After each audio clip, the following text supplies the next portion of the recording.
Deep in the heart of an ancient, whispering forest, where the sunlight filtered through the canopy in dusty golden pillars, lived a woodcutter named Elias. He was a man whose hands were as rough as the bark he carved, yet his heart was as steady as the roots of the great oaks. Elias possessed very little in the way of worldly goods: a small stone hut, a rusted axe, and a thin blanket, but he carried a wealth that his neighbors couldn't fathom, an unshakable, quiet certainty in the providence of God. Every morning, before the first bird dared to sing, Elias would kneel on the cold earthen floor of his hut and offer his day to the Creator. He did not pray for gold or a bigger house, he prayed for the strength to swing his axe and the wisdom to remain grateful for whatever the day brought. "What is written for me will reach me," he would murmur to the shadows, "even if it is beneath two mountains. And what is not meant for me will never touch my hand, even if it is between my lips." One particularly harsh winter, the village fell into a deep gloom.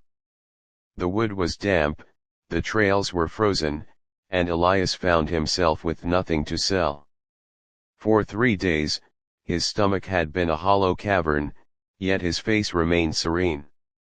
While other villagers complained and grew bitter, Elias walked into the forest, his breath misting in the air, humming a tune of praise. He climbed a steep, jagged ridge he had never explored before, seeking a specific type of dry cedar. As he swung his axe against a fallen, ancient trunk, the ground beneath him gave way. With a roar of sliding shale and snow, Elias tumbled into a hidden ravine. He landed hard, the air knocked out of his lungs. As he gasped for breath, his eyes adjusted to the dim light of the hollow. There, wedged between two massive rocks that looked like the teeth of the earth, was a heavy, iron-bound chest. Most men would have screamed in joy. Elias simply wiped the sweat and dirt from his brow and whispered, "If this is from you, I thank you."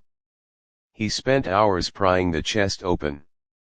When the lid finally groaned and gave way, it didn't reveal gold coins or shimmering diamonds.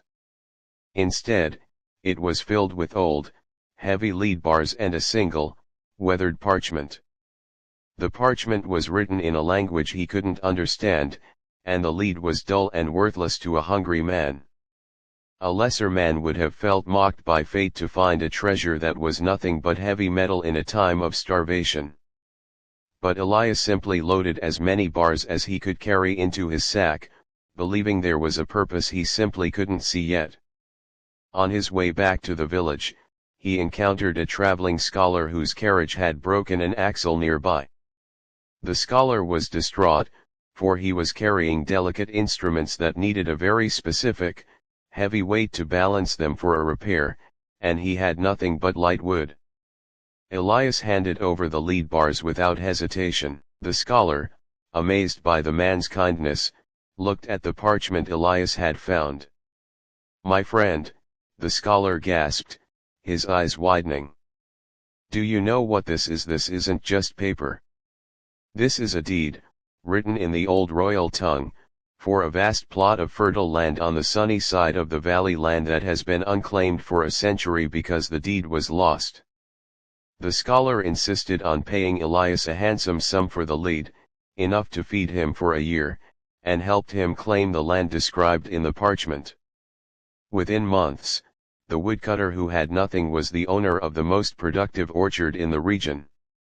Years later, when Elias was an old man sitting under the shade of his own fruit trees, a young man asked him how he had stayed so calm during the years of poverty and the disappointment of finding lead instead of gold.